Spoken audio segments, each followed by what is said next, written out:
Сәлеметсіздер ме, құрметті менің оқырмандарым. Менің YouTube арнама тіркеліп, қоңыраушаны басып, лүпіл жіберуді ұмытпаймыз.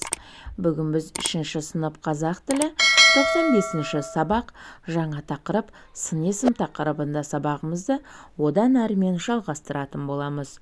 Осы видеоны жоғалтып алмас үшін достарыңызбен, сыныптастарыңызбен де бөлісіп қойсаңыздар болады. 45-ші жаттығуға назар аударайық. Мәтінді түсініп оқы. Мен ол ағашты көрмегелі 10 шақты жылдай болыпты. Жаяу баралық. Қасиетті ағаш қой, деді Жамбыл ата. Ағашқа жақындағанда шошып қалды. Біреу балтамен ағашты сорт шауып жатты. Әй, тоқта, сен өзі дені сау адамсың ба? Ағашқа неге балта шабасың? Жамбыл ата екенсіз ғой, кешіріңіз. Мен бір бұтағын кесіп жатыр едім, деді жігіт. Жамбыл ата: ал, жігітім, жөніңді айтшы. Бұл Сүйінбай атаңның еккен ағашы екенін білмейсің, деді. Білемін, жәке. Біз ауылымыз болып, бұл мәуелі ағашты қасиетті тұтамыз. Қураған бұтағын кесіп тастаймыз. Күн ыстықта осы ағаштың көлеңкесінде демаламыз, деді жігіт. Енді осы мәтін бойынша мәтіннің тапсырмаларына назар аударайық. Мәтін мазмұны бойынша бір-біріңе сұрақ қой. Мәтінден аты аталған адамдар туралы не білесің? Жамбыл Жабаев туралы айтып бер.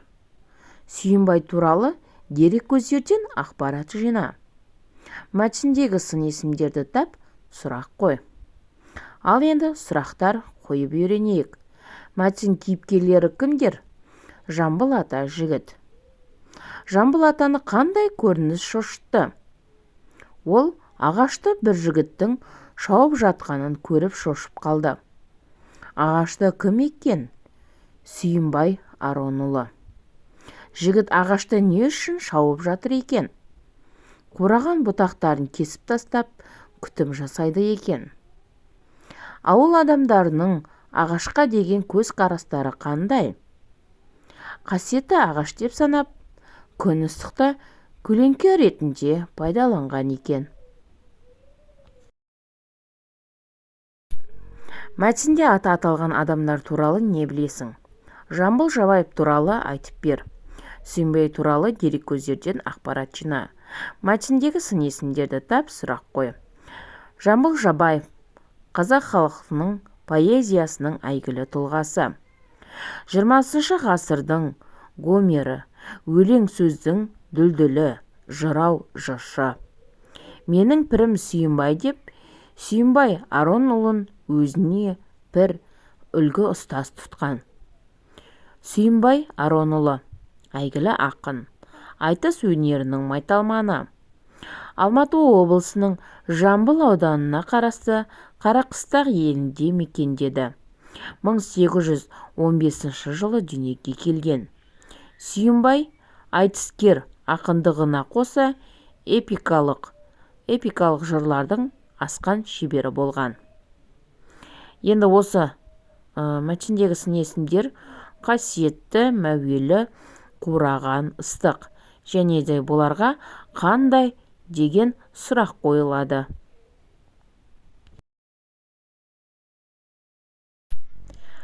46-шы жаттығу. Мәтінді көркем жаз. Сүйінбай Аронұлы ақиық айтыс ақыны. Жасынан жыраулығымен елге танылған. Мұхтар Әуезов оны айтыс өнерінің алтын діңгегі деп атаған. Сын есімдерді тауып астынсыз. Сын есімдер бірінші сөйлемде ақиық, айтыс ақыны. Сүйінбай Аронұлы қандай айтыс ақыны? Ақиық. Бұл жерде ақиық сын есім болады. Және де ең соңғы сөйлемде алтын діңгегі деп аталады. Қандай діңгегі? Алтын діңгегі. Мінекей осы мәтінде ақиық және алтын сөздері сын есім болып табылады екен.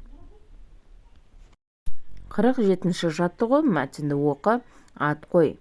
Екі бала тойға бардық. Қарағайдың түрлі өсімдіктің жұпар иісі мұрында жарады. Аласа бұталардың арасынан сұр торғай, көк шымшықтар пыр-пыр ұшады. Анадай ала қанат тоқылдақтың тоқылы естіледі. Тоғай іші көңілді. Бұл мәтіннің қай түріне жатады? Мәтіннен сын есімдерді тап, олар қай заттың сынын білдіріп тұрғанын айт. Мәтіннің тақырыбы тоғай іші деп қойсақ болады. Мәтіннің түрі баяндау мәтіні, себебі баяндап тұр. Сын есімдер жұпар, аласа, сұр, көк, ала, қанат, көңілді. Яғни сын есім дегеніміз заттың түрін, түсін, иісін, дәмін білдіретін сөздер.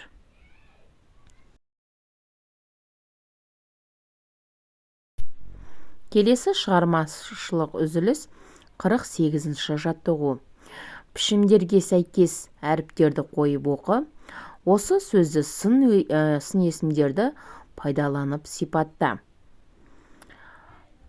Бұл жерде бізде Алатау деген сөз шықты. Алатау еліміздің биік әсем тауларының бірі. Алматы қаласы осы таудың етегінде орналасқан. Басын әппақ қар шалып жатқан биік таулар терезелерінен алыстан көрініп тұрады. Ауасы таза әрі ылғалды болып келеді. Бұл жерде бізде сын есімдер биік, әсем және де әппақ.